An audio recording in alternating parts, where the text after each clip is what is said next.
श्रोता बंधु ओडिया धारा चैनल रे आपण मानक स्वागत जनाऊँगी। आज आम एठारे गोटे गल्प शुणा। गल्पटर ना होछि अनुतप्त दियो, जहाकू लिखिछंती ओडिया साहित्यर प्राण प्रतिष्ठाता श्री मनोज दास। प्राथमिक शिक्षक कूल विभागीय सब इन्स्पेक्टर जड़े उपदेवता वा स्थल विशेष अपदेवता रूपे परिगणित होउथिले। नानादी आयोजन उपचार द्वारा तांको स्वागत जणाइबाकू पड़ुथाए, परिचर्या करबाकू होउथाए। आउ तांको उपरिस्थ हाकिम जो इन्स्पेक्टर से थिले भाग्य विधाता और जमराजंक आंशिक समाहार। क्वचित केवे तांको आगमनर संभावना देखादेले विद्यालयर वातावरण को आच्छन्न करुथिला 60 भाग उत्कंठा और 40 भाग आतंक। छात्र मानंकु प्रश्न करी इन्स्पेक्टर महोदय जेभली उत्तर पाइबे तदनुसारे तांको विचार निर्णीत हेब शिक्षक मानंक योग्यता। महोदयटी भिन्न भिन्न विद्यालय पाई भिन्न भिन्न प्रश्न उद्भावन करी निजर मूल्यवान कल्पना शक्तिर अपचय करिवार संभावना शिक्षक वर्ग देखुनथिले। अतएव महोदय जो विद्यालय बक्षरे अवतरण कर सारी सेठाकार शिक्षक मानंकु तुष्ट करी सेठारे जिज्ञासित प्रश्नमाला संग्रह करने को पड़ुथाए।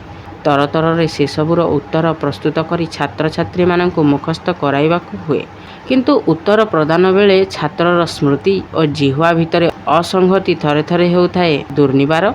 शिशु सहचर अबा बाल सहचर नामक बही रे गोटे पद्य थाए, जार प्रथम दुई धाड़ी है सुदूर काबुल देशे मो घर करबाकू आसीथिली कारबार। मास्टरे सबुठू मेधावी छात्र को शिखाइले। कवि कहउछंती खाली दूर नुहे सुदूर। आहा, छात्र शिखिला 100 थर वाक्यटी आवृत्ति कला, किंतु इन्स्पेक्टर महोदयଙ୍କ पदार्पण संगे संगे कुललित स्वागत संगीत सत्वे विद्यालय परिसर को एभली मृदुहिम अदृश्य कलामेघ आयत्त करिनेला जे उत्तर देवाकू ठिया होई मेधावी छात्र जे खाली खनी मारिगला सेतिकी नुहे। व्याख्या देला, कवि कहउचंती खाली बुल नुहे का बुल। आहा, परदिनठू आउ विद्यालय रे छात्रटीर साक्षात मिलिला नहीं। आम दक्षिण तेघरी आदर्श उच्च विद्यालयर अवस्था पर्यवेक्षण निमंते इन्स्पेक्टर आसवाकू 15 दिन थाए। हाट बाहुड़ा बापांक सह भेट हो जाते। हेडमास्टर कहले, देखिए आगामी 15 दिन धरी मंटू जेमिति नियमित आसुथिबे।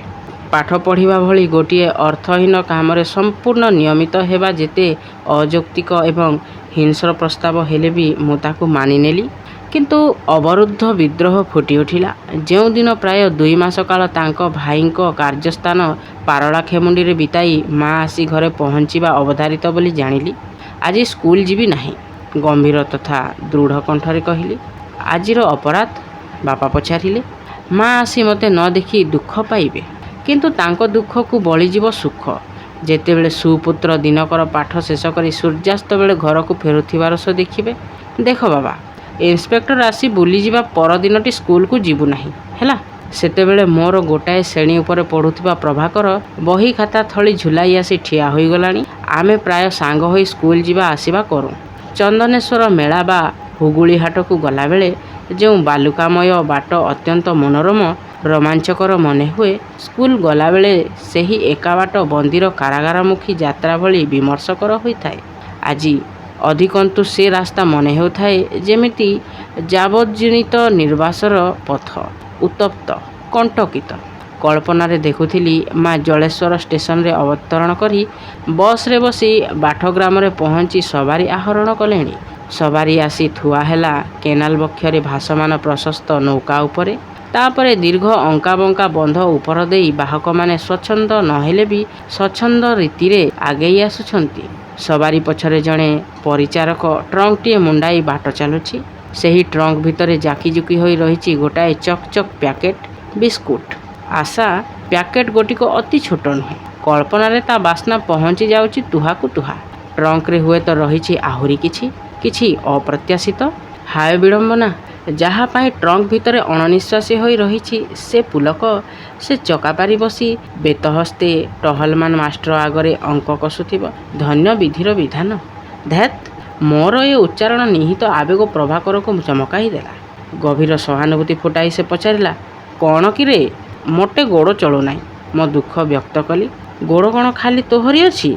तू भावुछु मो गोड़ चलिबाकू सुख पाउछि? शुण, ଆଉ ଆଗକୁ ଯିବା ନାହିଁ।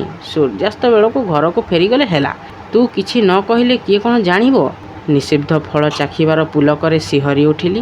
ଗଭୀର ଅର୍ଥପୂର୍ଣ୍ଣ ହସର ଆଦାନ ପ୍ରଦାନ ଭିତରେ ଆମ ଚୁକ୍ତି ସମ୍ପାଦନ ହୋଇଗଲା। ସେଆଡ଼ୁ 2 ଜଣ ଗାଁ ଲୋକ ଆସୁଛନ୍ତି। ଏଇଠି ଲୁଚିଯିବା। 2ଟି ଝଙ୍କା ବରଗଛ ତଳେ ବିଦ୍ୟମାନ ଗୋଟାଏ କୁଡ଼ିଆ ଭିତରକୁ ମୋତେ ଟାଣି ନେଇଗଲା ପ୍ରଭାକର। ଆସ ବାବା ଆସ, ଏତ ଦିନକେ ଜାଣେ ନ ଆସି ଯିବ କୁଆଡ଼େ? ସ୍ୱାଗତ ଜଣାଉଥିଲେ କୁଡ଼ିଆର କ୍ଷୀଣକାୟ ବୃଦ୍ଧପ୍ରାୟ ଅଧିପତି। ଆଖି ତାଙ୍କର ସଜଳ। ପ୍ରଭାକର ଓ ସୁଧୀର ତାଙ୍କୁ ନିଆସି ନନା ବୋଲି ସେମାନଙ୍କ କଥାବାର୍ତ୍ତାରେ ଉଲ୍ଲେଖ କରିବାର ପୂର୍ବରୁ ଶୁଣିଥାଏ। ମଧ୍ୟ ମଧ୍ୟ ତାଙ୍କୁ ଦେଖୁଥାଏ। ସେ ଏକଧ୍ୟାନରେ ମୋ ଆଡ଼େ ଅନାଉଥାନ୍ତି। ସେ ଜଣେ ବୈଷ୍ଣବ ମାର୍ଗୀ ବ୍ରାହ୍ମଣ। ଦାଢ଼ି ବା ଗେରୁଆ ବସ୍ତ୍ର ବିନା ବି ସଚରାଚର ସାଧୁଟିଏ ଭାବରେ ଗୃହୀତ। କେମିତି ଚଳୁଥାନ୍ତି ଜାଣେ ନା। ଭିକ ମାଗିବାର କେବେ ଦେଖି ନାହିଁ। ସାମାନ୍ୟ ଦୁଃଖର ହେତୁରେ ଯେମିତି, ସାମାନ୍ୟ ସୁଖର ହେତୁରେ ସେମିତି। ତାଙ୍କ ଆଖିରୁ ଲୁହ ଝରି ଆସୁଥାଏ। ହେଇଟି ମଣ୍ଟୁ, ତୁ ଏଇଠି ଥା, ମୁଁ ଠିକ୍ ସମୟରେ ଆସିଯିବି। ଘରକୁ ଫେରିବା। ବହିଥଳି ଖଣ୍ଡିଏ ଛିଣ୍ଡା ସପ ଉପରେ ଫୋପାଡ଼ି ଦେବା ଅବସରରେ ନିର୍ଦ୍ଦେଶ ଦେଲା ପ୍ରଭାକର। ସେମିତି ହରଷିତ ଚିତ୍ତରେ କେହି କିଛି ଫୋପାଡ଼ିବାର ମୁଁ ଅଦ୍ୟାବଧି ଦେଖି ନାହିଁ। ଟିକିଏ ଆଗରୁ ଅଚଳ ପ୍ରାୟ ପ୍ରଭାକର ଗୋଡ଼ 2ଟି ହଠାତ୍ ଯେମିତି ବିଦ୍ୟୁତ୍ ଚାଳିତ ହୋଇଗଲା। ପାଖ ଗାଁରେ ତା'ର ଜଣେ ସାଙ୍ଗର ଘର। ମୁଁ ଅନାଇ ଥାଉଁ ଥାଉଁ ବାଲି ଢିପ ଓ ଚାକୁନ୍ଦା ବୁଦାମାଳ ଟପି ସେ ଗାଁର ସବୁଜ ଆଲିଙ୍ଗନ ଭିତରେ ହଜିଗଲା ପ୍ରଭାକର। କାଳିଆକୁ କେତେଥର କହିଲିଣି, ମଣ୍ଟୁ ବାବୁ ସବୁଦିନ ଏଇ ବାଟେ ଯିବେ, ଆଉ ଥରେ ବି ଆସିବେ ନାହିଁ। କାଲି କିନ୍ତୁ କହୁ କହୁ କାନ୍ଦି ପକାଇଲି। ଦେଖ, ମଣ୍ଟୁ ବାବୁ ହାଜର। ନିଆସି ନନା କାନ୍ଦୁଥାନ୍ତି, ହସୁଥାନ୍ତି।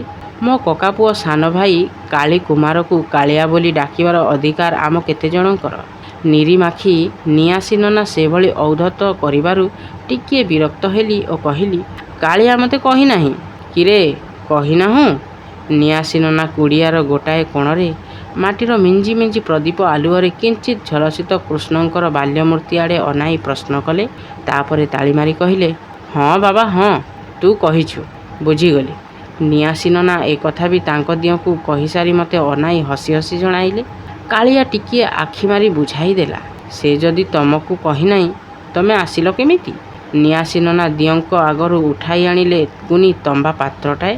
ତହିଁରେ ଥିଲା ଗୋଟାଏ ଅତ୍ୟଧିକ ପକ୍ୱ କଦଳୀ, ଚାମୁଚାଏ ଚିନି, ଖଣ୍ଡିଏ ନଡ଼ିଆ, କେତୋଟି ତୁଳସୀ ପତ୍ର ଏବଂ ଯୋଡ଼ିଏ 3ଟି ଜନ୍ଦା। କାଳିଆ ଖାଲି କଣିଚାଏ ଖାଇଛି।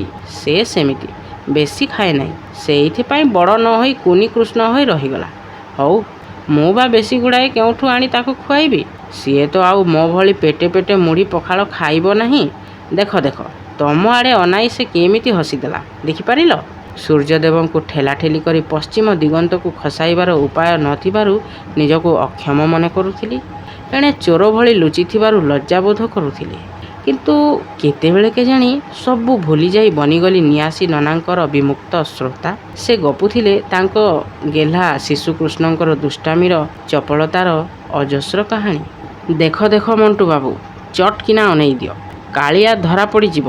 ସେ କେମିତି ତା ନିଜ ଚରିତ୍ରର ବର୍ଣ୍ଣନା ଶୁଣି ହସିଦେଲା, ଦେଖିଲଟି? ଉତ୍ତେଜିତ ଆଗ୍ରହରେ ପଚାରିଲେ ନିଆସି ନନା। ଚମକି ପଡ଼ି ଅନାଇଲି। କ'ଣ ଦେଖିଲି? ସତରେ କ'ଣ କିଛି ଦେଖିଛି ଜାଣେ ନା। ଅନନୁଭୂତ ପୁଲକର ଏକ ତରଙ୍ଗ ସାରା ଦେହକୁ ଚମକାଇ ଦେଲା। ମୁହୂର୍ତ୍ତକ ପାଇଁ ଏକ ଭିନ୍ନ ଚେତନାର ସ୍ଫୁରଣରେ ଭିନ୍ନ ବାଳକ ହୋଇଯାଇଥିଲି। କିନ୍ତୁ ସେ ମୁହୂର୍ତ୍ତର ପୁନରାବୃତ୍ତି ହେଲା ନାହିଁ। ପରେ ପରେ ନିଜକୁ ବୁଝାଇ ଦେଲି, ସ୍ପନ୍ଦିତ ଦୀପଶିଖାର ମୃଦୁ କରାମତି ଇଏ। ପ୍ରତିମାର ଅଧରରେ ଖେଳାଇ ଦେଲା ହସ। ଠାକୁର କଥା କହନ୍ତି? ପଚାରିଲି। ପ୍ରାୟ ସବୁଦିନ, ସେ ଆଖି ପୋଛି ଅର୍ଦ୍ଧସ୍ପଷ୍ଟ କଣ୍ଠରେ କହିଲେ। ସଂସ୍କୃତରେ? ମୋ ପ୍ରଶ୍ନ ନନାଙ୍କୁ ଅଡ଼ୁଆରେ ପକାଇଲା। ବଙ୍ଗଳାରେ? ଓଡ଼ିଆରେ? ଜାଣେ ନା। ସେ ଟିକିଏ ଚୁପ୍ ରହି କହିଲେ, କଥା ହେଲା, ସେ ଯେତେବେଳେ କଥା କହେ ସେତେବେଳେ ମୁଁ ନିଜକୁ, ଦୁନିଆକୁ ପୁରା ଭୁଲିଯାଏ। ହୁଏତ ସେ କଥା କହିବାକୁ ଆରମ୍ଭ କରିବା ମାତ୍ରେ ମୋର ସେଭଳି ଅବସ୍ଥା ଆସିଯାଏ। ପରେ ଖାଲି ଏତକ ମନେ ରହେ ଯେ ଆମ ଭିତରେ କଥାବାର୍ତ୍ତା ହୋଇଥିଲା। କିନ୍ତୁ କେଉଁ ଭାଷାରେ କହିପାରିବି ନାହିଁ। କେଉଁ ବିଷୟରେ କଥାବାର୍ତ୍ତା ହୋଇଥିଲା ସେ କଥା ବି ବିଶେଷ ମନେ ରହେ ନା। ନିଆସି ନନା ପୁଣି କାନ୍ଦିଲେ।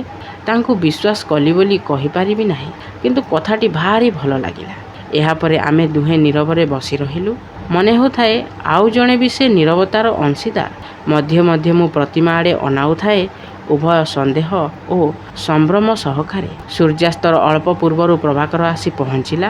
ଚାଲ ଜଲ୍ଦି, ମାଇଁ ଆସି ଘଣ୍ଟାଏ ଆଗରୁ ପହଞ୍ଚିଲେଣି। ତାଙ୍କ ସବାରି ଗାଁରେ ପଶିବାର ଲୋକେ ଦେଖିଛନ୍ତି। ନିଆସି ନନା ଓ ତାଙ୍କ କାଳିଆକୁ ତତ୍କ୍ଷଣାତ୍ ପଛରେ ଛାଡ଼ି ଦୌଡ଼ିଲି। କ୍ଷିପ୍ରଗତି ପ୍ରଭାକର ବି ମୋ ସହ ତାଳ ରଖିବାରେ କ୍ଲେଶ ଅନୁଭବ କରୁଥାଏ। ତେବେ ଥରେ ପଛକୁ ଅନାଇ ଦେଖିଥିଲି ନିଆସି ନନା ହସୁଛନ୍ତି ଓ କାନ୍ଦୁଛନ୍ତି। ଘରେ ପହଞ୍ଚି ମା'ଙ୍କୁ କୁଣ୍ଢାଇ ଧରିଛି। ପଛରୁ ହେଲା ବିସ୍ଫୋରଣ। କୁଆଡ଼େ ଥିଲୁ ଦୁଷ୍ଟ? ବାପାଙ୍କ ପ୍ରଶ୍ନ। ମୋତେ ଅନୁସରଣ କରି ଆସିଥିବା ପ୍ରଭାକର ବୁଲିପଡ଼ି ବାଟୁଳି ଗତିରେ ଅନ୍ତର୍ନିହିତ ହେଲା। କିଛି ଉତ୍ତର ଦେବାକୁ ଚେଷ୍ଟା କଲି, କିନ୍ତୁ ଭାଷା ବହିଟିଲା ନାହିଁ। ମୋତେ ଜାବୁଡ଼ି ଧରି ମା ଅମୃତମୟ କଣ୍ଠରେ କହିଲେ, ସ୍କୁଲ ଛୁଟି ହେବା ଯାଏ ମୁଁ କ'ଣ ଅପେକ୍ଷା କରିଥାନ୍ତି? ସବାରି ଗାଁରେ ପହଞ୍ଚିବା ପୂର୍ବରୁ ହିଁ ଜଣେ ଲୋକ ଦୌଡ଼ାଇ ଦେଇଥିଲି। ସେ ଆସି ଖବର ଦେଲା, ତୁ ଆଜି ଜମାରୁ ସ୍କୁଲ ଯାଇନାହୁଁ। ମୋତେ କେତେ ଦୁଃଖ ଲାଗିଥିବ ବୁଝିପାରୁଛୁ? ଦୀର୍ଘ ପ୍ରତୀକ୍ଷା ଓ ଅଧୀରତାର କି ବିଡ଼ମ୍ବନାମୟ ପରିଣତି। ଅସଂଖ୍ୟ ଥର ସ୍କୁଲ ନ ଯାଇ ରହିଛି, କିନ୍ତୁ କେବେ ବି ବାପାଙ୍କ ଅଜ୍ଞାତସାରରେ ନୁହେଁ। ସର୍ବପ୍ରଥମ ଥର ସେ ଦୁଃସାହସିକ ପଦକ୍ଷେପ ନେଇ ଧରା ପଡ଼ିଗଲି। କ୍ରମେ ମୋ ଦୁଃଖ ଏବଂ ଅଭିମାନ କ୍ରୋଧରେ ପରିଣତ ହେଲା। ସେ ଆବେଗର ଶରବ୍ୟ ହେଲେ ନିଆସି ନନା ଓ ତାଙ୍କ କାଳିଆ। ବାପା ଯଥାବିଧି ତଦନ୍ତ କରି ମୋ ଗୋପନ ଆଶ୍ରୟର ଠିକଣା ଜାଣିଗଲେ। ନିଆସି ନନାଙ୍କୁ ଚେତାବନୀ ଦିଆଗଲା, କୌଣସି ପିଲାର ଏଭଳି ବିଶୃଙ୍ଖଳ ଆଚରଣରେ ସହାୟକ ହେଲେ ତାଙ୍କୁ ବିଷମୟ ଫଳ ଭୋଗିବାକୁ ପଡ଼ିବ। ଚେତାବନୀ ବହନ କରି ନେଇଯାଇଥିବା ବିଶ୍ୱସ୍ତ ବ୍ୟକ୍ତିଟି ନିଆସି ନନାଙ୍କ ଆଗରେ ଉପସ୍ଥାପନ କଲା ତା'ର ଏକ ଭୟଙ୍କର ସଂସ୍କରଣ। ଆରେ କାନ୍ଦୁରା ଭିକାରୀ, ତୋ କୁଡ଼ିଆ ଜାଳିଦେବି। ଏପରିକି ବାର୍ତ୍ତାବହ ଜଣକ ନନାଙ୍କ ବିକଳ ମୁହଁ ଦେଖି ଉତ୍ସାହିତ ହୋଇ ଦିଆସିଲିରୁ କାଠି ବାହାର କରି ତାଙ୍କ ଆଗରେ ହଲାଇଥିବାର ବି ଶୁଣିଲି। ମନରୁ କ୍ରୋଧ ଏବଂ ଅଭିମାନ ଅପସରି ଯାଇ ସେ ସ୍ଥାନ ନେଲା ବିଷାଦ ଓ ଲଜ୍ଜା। ସ୍କୁଲ ଯିବା ଆସିବା ବାଟ ସାମାନ୍ୟ ବଦଳାଇ ମୁଁ ନିଆସି ନନାଙ୍କୁ ଏଡ଼ାଇ ଯିବାକୁ ଲାଗିଲି। ବେଳ ରତରତ ଦିନେ ଏକାକୀ ସ୍କୁଲରୁ ପ୍ରତ୍ୟାବର୍ତ୍ତନ କଲାବେଳେ ମୋତେ କେହି ଜଣେ ନିଃଶବ୍ଦରେ ଅନୁସରଣ କରୁଥିବାର ମୁଁ ଅନୁଭବ କଲି। ଫେରି ଚାହିଁଲି, ନିଆସି ନନା। ସେ କାନ୍ଦିଲେ। ମଣ୍ଟୁ ବାବୁ, ବିଶ୍ୱାସ କର, କାଳିଆକୁ ମୁଁ କମ୍ କଡ଼ା କଥା ଶୁଣାଇ ନାହିଁ। ତା ଆଗରେ ମୁଣ୍ଡ କୋଡ଼ି ପଚାରିଲି, ହଇରେ, ଏମିତି କରନ୍ତି? ମୋତେ ହୀନସ୍ତା କଲୁ ତ କଲୁ, ମଣ୍ଟୁ ବାବୁଙ୍କୁ ବି ଧରା ପକାଇ ଦେଲୁ। ଉପର୍ଯ୍ୟ ପରି କୋହ ଭିତରେ ନିଆସି ନନା କୌଣସି ମତେ କହିଲେ। କାଳିଆ କ'ଣ ଜବାବ ଦେଲେ? ଜବାବ କ'ଣ ଦିଅନ୍ତା? ସେ ବି କାନ୍ଦି ଉଠିଲା। ତା ଦୁଷ୍ଟାମି ଧରା ପଡ଼ିଗଲେ ସବୁବେଳେ ସେ ସେମିତି କରେ।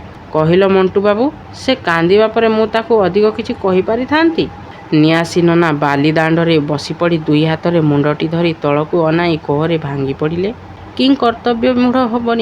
କିଂକର୍ତ୍ତବ୍ୟମୂଢ଼ ବନି ମୁଁ ତାଙ୍କୁ ଅନାଇ ରହିଲି।